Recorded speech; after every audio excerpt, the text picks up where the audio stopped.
అందరం ఈ పెంగ్విన్కి ఇంత ఎమోషనల్ కనెక్ట్ అవుతున్నాం. సి మనలో అందరూ అనుకుంటారు ఈ జాబ్ ఏంటి, స్టడీస్ ఏంటి, రెస్పాన్సిబిలిటీస్ ఏంటి, ఇంకా లైఫ్ అంతా ఇదేనా, ఈ అలారంలో ఈ బోరింగ్ టైమింగ్స్, సేమ్ షిఫ్ట్స్, లేవడం, పడుకోవడం. See this is not life.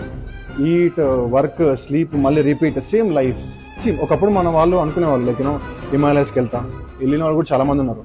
Life అంటే వెక్స్ అయిపోయి ఏదో చేయాలని ఉంటుంది, కానీ భయం, ఫెయిల్ అయితే, సక్సెస్ అవ్వకపోతే ఎవరేమనుకుంటారు, ఒకవేళ కాకపోతే ఏం ఆన్సర్ చేయాలి. కమింగ్ టు ది పాయింట్, ఆ పెంగ్విన్కి క్లారిటీ లేదు, గ్యారంటీ లేదు, డైరెక్షన్ లేదు, డెస్టినేషన్ తెలీదు, పాత్ తెలీదు, ఎవరేమనుకుంటారు, ఏమవుతుంది. దానికి ఆ మూమెంట్లో it went with the flow. దానికి మిగతా వాళ్ళు అందరూ వెళ్ళేది దానికి మ్యాట్రిక్స్ లాగా అనిపించింది. It wanted to see the difference, the other side of the life thing. It thought out of the box.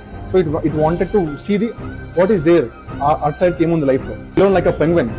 నువ్వు అందరికి అర్థం అవ్వాల్సిన అవసరం లేదు, అందరికి నువ్వు అర్థం చేయించాల్సిన అవసరం లేదు. అది లాస్ట్ అవ్వలేదు, అది ఏదో అక్కడికి వెళ్తే దొరుకుతుందని వెళ్ళలేదు, తనని తాను వెతుక్కుంటూ వెళ్ళింది. మేబీ అది ఫైండ్ అవుట్ చేసిందా లేదా మనకు తెలీదు, but we all need to learn that ఏదైనా చేయాలంటే we have to have the guts and courage. ఎవరేమనుకుంటారో, ఏమవుతుంది.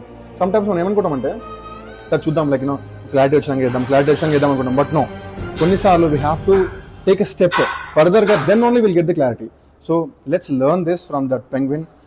Let's not be like like delusional onto అది చేద్దామా లేదా, అది కాదు. Go for it, go after it. Clarity will follow you.